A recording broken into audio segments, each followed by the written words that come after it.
Bulldozer న్యాయానికి supreme court బ్రేకులు వేసింది. నోటీసులు ఇవ్వకుండా ఆస్తులు కూల్చొద్దని తేల్చి చెప్పింది. అప్పీల్ జవాబు చెప్పుకునే అవకాశం ఇవ్వాలన్న ధర్మాసనం అధికారులు జడ్జిల్లా మారి శిక్షలు వేయొద్దని ఆక్షేపించింది. అక్రమంగా ఇళ్లను కూలిస్తే జీతం నుంచి పరిహారం చెల్లించాల్సి ఉంటుందని ఆస్తుల కూల్చివేతలపై సుప్రీంకోర్టు కీలక తీర్పునిచ్చింది.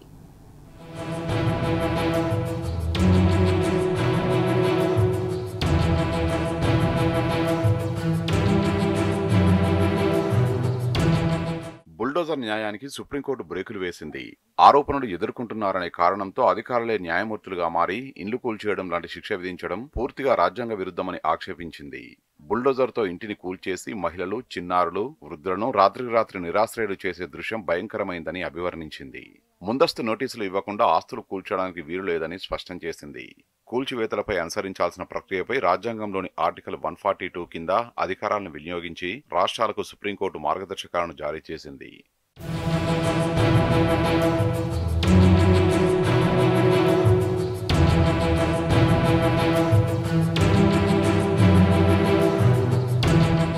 పలు రాష్ట్రాల్లో అవలంబిస్తున్న బుల్డోజర్ న్యాయాన్ని సవాల్ చేస్తూ దాఖలైన పిటిషన్లపై justice B R Gavai, justice K V Viswanathan ధర్మాసనం బుధవారం 95 పేజీల కీలక తీర్పు వెలువరించింది.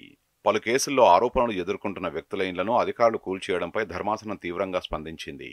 అధికారి న్యాయమూర్తులుగా మారి ఓ వ్యక్తిని దోషిగా నిర్ణయించి అతడి ఆస్తులను కూల్చడం ద్వారా శిక్ష విధించడం కుదరదని స్పష్టం చేశారు. ఇలా చేయడం అధికారి తన పరిమితుల్ని దాటడంతో పాటు అధికారాల విభజన సూత్రాన్ని ఉల్లంఘించడమే అవుతుందని సుప్రీంకోర్టు ధర్మాసనం స్పష్టం చేసింది. న్యాయ వ్యవస్థ దాని ప్రధాన విధులు నిర్వర్తించకుండా కార్యనిర్వాహక వ్యవస్థ భర్తీ చేయలేదని వ్యాఖ్యానించింది. సహజ న్యాయానికి సంబంధించి కనీస సూత్రాలు పాటించకుండా, సరైన ప్రక్రియను అవలంబించకుండా నిర్మాణాన్ని కూల్చేయడం చట్టవిరుద్ధమని పేర్కొన్నది. అధికారం ఉంది కదా అనే భావనతో ఇష్టారీతిన వ్యవహరించే తీరును ఇది గుర్తు చేస్తున్నదని వ్యాఖ్యానించింది. రాజ్యాంగంలో ఇలాంటి ఏకపక్ష, అధిక అధికారాన్ని ఉపయోగించే చర్యలకు లోటు లేదని స్పష్టం చేసింది.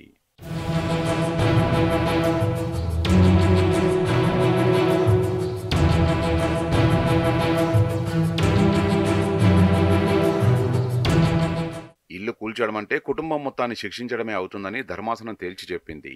ఒక వ్యక్తి ఏదైనా కేసులో నిందితుడిగా లేదా దోషిగా ఉన్నందుకు ఆ వ్యక్తి నివసించే ఇంటిని కూల్చేయడం అంటే ఆ ఇంట్లో నివసించే మొత్తం కుటుంబానికి శిక్ష విధించడమే అని కోర్టు పేర్కొన్నది.